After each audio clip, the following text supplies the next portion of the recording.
Se você tá assistindo a segunda temporada de The Last of Us e acha que já viu todos os infectados da obra, eu sinto muito, mas você não podia estar mais enganado. Então por isso que nesse vídeo eu vou te mostrar todos os infectados que existem nos games e os que devem aparecer nessa segunda temporada. E eu posso te afirmar que se você desse de cara com o último infectado dessa lista, você jamais teria uma noite de sono tranquila outra vez, se é que é possível ter uma noite de sono tranquila nesse universo de The Last of Us, nesse apocalipse fúngico, né? Fala, meu sobrevivente, fala, meu infectado. Antes da gente ir direto ao ponto desse vídeo, eu preciso te contar, te explicar sobre o Cordyceps, como ele se propagou pelo mundo inteiro, como chegou nesse nível de apocalipse fúngico. Mas se você já tem essa informação fresquinha na cabeça ou tá cansado de ver as pessoas repetindo sobre isso, você pode pular para esse momento aqui, que é bem pertinho, e ir direto pro assunto. E se você ficou, provavelmente você não sabe ou não se lembra completamente, e a gente vai falar aqui do Cordyceps, o fungo que transformou o mundo de The Last of Us. E o Cordyceps é um fungo real, ele realmente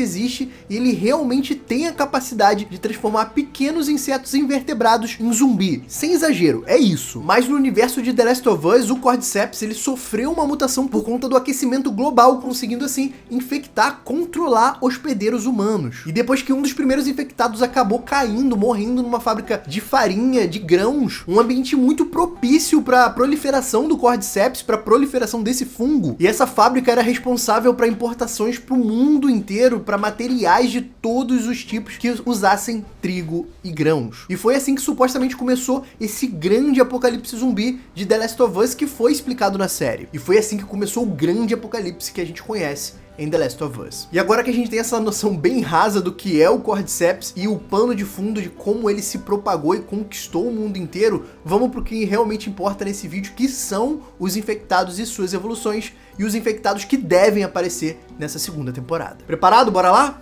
Então bora. Agora, supondo que você acordou de manhã e comeu aquele pãozinho com mortadela quentinho, ou até mesmo esquentou aquela pizza que estava na geladeira da noite anterior, em questão de 24 a 48 horas, você seria tomado pelo Cordyceps, evoluindo para o primeiro estágio desse fungo, da mutação desse fungo, os corredores.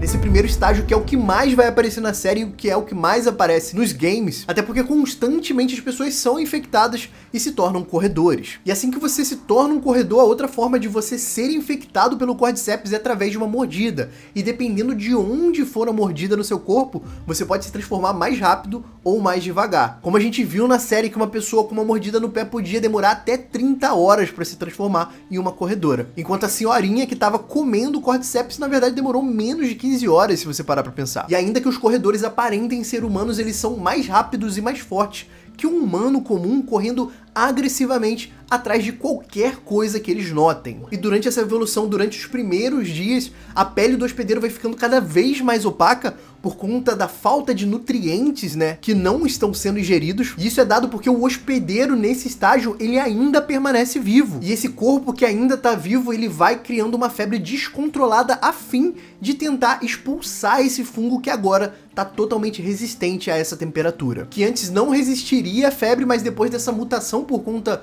do aquecimento global, fica incrivelmente forte ao sistema imunológico. E aqui tem um detalhe muito curioso que eu acho muito interessante, que um dos primeiros órgãos a ser dominado, a ser infectado pelo Cordyceps é o cérebro e os olhos. E até por conta disso que no game, às vezes, você pode passar na frente de um e ele não ir atrás de você, porque ele não enxerga tão bem. Mas não pense em abusar disso, porque ele também não é cego. Alguns sobreviventes acreditam que o hospedeiro ainda pode estar vivo e consciente dos seus atos, deixando a pessoa que foi infectada presa dentro do seu próprio corpo, sem controle, com fungos crescendo por detrás do seu olho, vendo seu corpo se decompor. E é por isso que às vezes a gente esbarra com um infectado que tá chorando, porque ele tá consciente do que tá acontecendo com ele.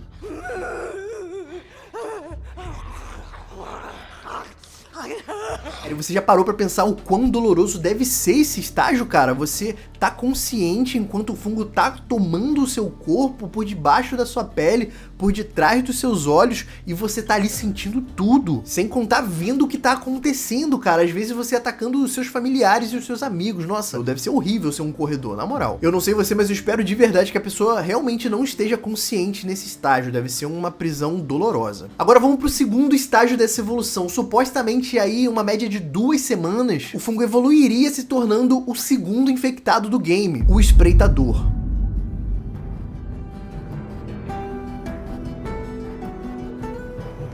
Agora com a visão ainda mais comprometida, mas não se engane, não tá cego ainda, com um fungo que já tá profundamente conectado ao seu hospedeiro, mas que agora tá começando a se preparar para o estágio fúngico, que é a propagação do Cordyceps, saindo para fora do corpo e formando esses corpos frutíferos, que são essas estruturas que saem pela testa, pelo olho, pelos ombros, ali na região da cabeça. E quando essa estrutura se forma, esses corpos frutíferos se formam, é porque nesse momento ali tá repleto de poros que vão ser usados para se propagar ali pelo vento, no local ali onde ele estiver. Tanto que no jogo a gente vê muito desses esporos em locais escuros e fechados, né? Porém na série, na primeira temporada, uma decisão criativa decidiu tirar os esporos, porque o criador assumiu que se eles existissem de verdade, todas as pessoas já estariam contaminadas. Mas eu acredito que eles voltaram atrás dessa decisão agora com essa cena no trailer que pode estar sinalizando a presença dos esporos na segunda temporada. Agora preste atenção que eu vou te dizer uma coisa que eu não vi ninguém falando sobre essas estruturas que se formam na cabeça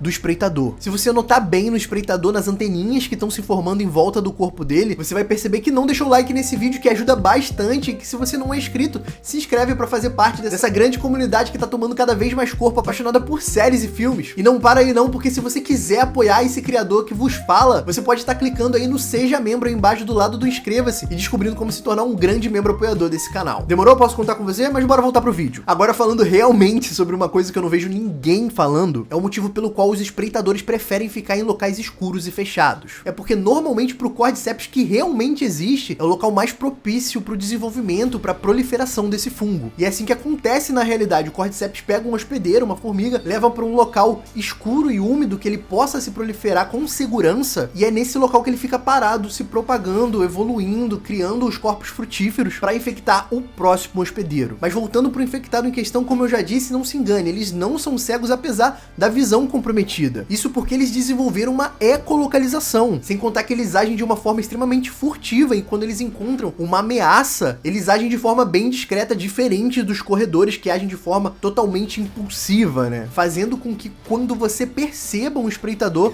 possa já ser tarde demais, até porque na maioria das vezes eles nunca estão sozinhos. E depois de um ano do espreitador instalado num ambiente propício, esse fungo evoluiria para o próximo infectado da lista, que é o terror de qualquer um que acredita que sobreviveria a um apocalipse zumbi, o instalador.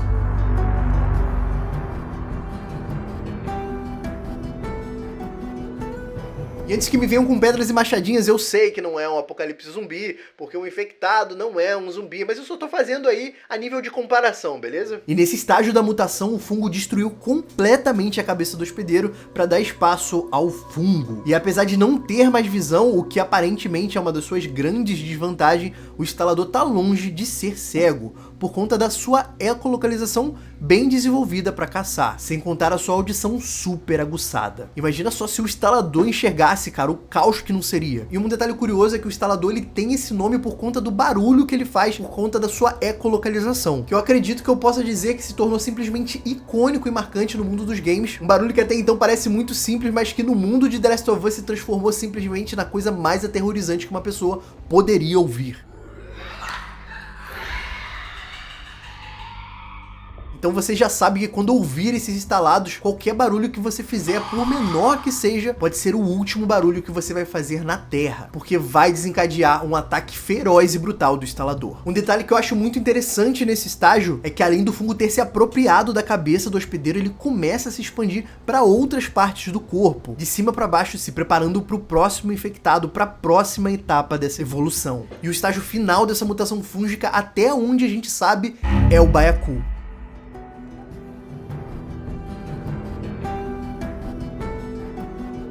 Depois de alguns anos, agora o fungo formou uma couraça extremamente resistente por todo o corpo do hospedeiro, deixando ele quase blindado e até bem resistente a tiros. Sem contar que essas erupções no corpo dele, ele é capaz de tirar e jogar como uma granada de esporos tóxicos, que a gente também não viu na série quando ele apareceu no episódio 5 por conta da decisão criativa de tirar os esporos. Se antes você conseguiria enfrentar os outros infectados com pedaços de canos, madeiras, martelos, facões, nesse caso aqui isso não funciona. Qualquer ataque direto ou de curto alcance não é uma boa opção caso o seu objetivo seja sair de lá com vida. Se você chegar muito perto, essa monstruosidade extremamente resistente e extremamente forte te partiria ao mesmo com a mesma facilidade que eu ou você abrimos uma latinha de Coca-Cola, uma garrafa 2 litros. E apesar do Byaku ser o último estágio da evolução como a gente conhece, ele tá longe de ser o último infectado. Ele tem uma variação e é muito bizarra. Como eu já disse anteriormente, pro fungo evoluir, pro infectado evoluir,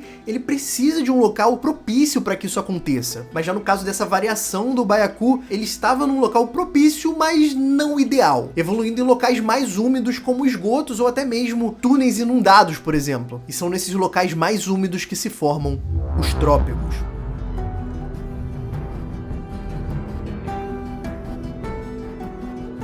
E o trópego, diferente do Byaku, ele não conseguiu formar essas couraças por todo o seu corpo. Vemos que o corpo dele é totalmente deformado, que por possivelmente estar em locais úmidos por muito tempo, por conta da pele do hospedeiro e o fungo ter absorvido toda essa umidade. E é só por conta disso que a gente vê o fungo evoluindo do tronco para cima. Mas mesmo sem couraças, ele tá longe de ser mais fraco ou menos resistente que o Byaku. Ele se torna tão letal quanto por conta da habilidade que ele adquiriu de expelir esporos ácidos, que pode matar qualquer ameaça de forma instantânea, tendo essas características até mesmo em reflexos de proteção para impedir que a ameaça chegue em perto ou até mesmo quando morre, explodindo uma última vez. Esse infectado aqui faz muito você querer ter guardado as suas bombas, as suas granadas para enfrentar ele a longa distância. E o último infectado dessa lista... Pera. Você não disse que o Byaku e o trópego, que é uma variação, era o último estágio da mutação desse fungo? Sim, meu balde de esporos ácidos, foi isso que eu disse, mas o infectado que eu vou falar agora, ele não é uma mutação, uma evolução, ele é uma anormalidade nunca vista antes e se chama o Rei dos Ratos.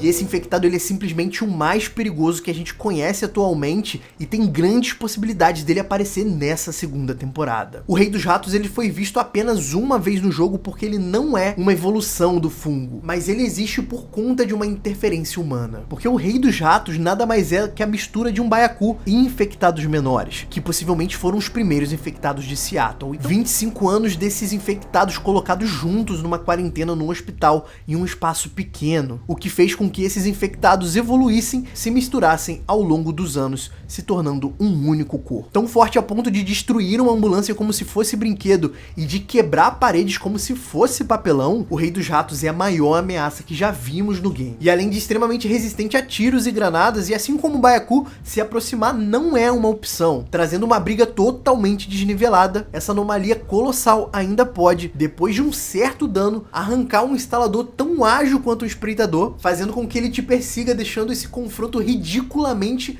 ainda mais desnivelado. Eu só fico imaginando como que isso vai ser adaptado pra série. De verdade, eu espero muito, eu tô querendo muito ver o Rei dos Ratos nessa segunda temporada. Me diz aí, você acha que o Rei dos Ratos vai aparecer nessa segunda temporada? Eu espero demais que apareça. Eu tô muito animado e é um dos grandes motivos pra eu estar tão empolgado com essa segunda temporada. Imagina só como que eles vão adaptar isso pra série. Bem, é isso, meus queridos. Se você chegou até aqui, não esquece de deixar o like. Me diz o que você achou desse compilado, dessa enciclopédia visual sobre os infectados de The Last of Us. Se você tá no futuro e já viu toda a temporada, me diz aí se o Rei dos Ratos apareceu ou não, ou se ficou lá pra terceira temporada. E se você não é inscrito, não esquece de se inscrever. Vem fazer parte dessa comunidade que cresce todo dia, amantes de filmes, séries e tudo que há de bom nos streamings. Eu vou ficando por aqui, um beijo e tchau!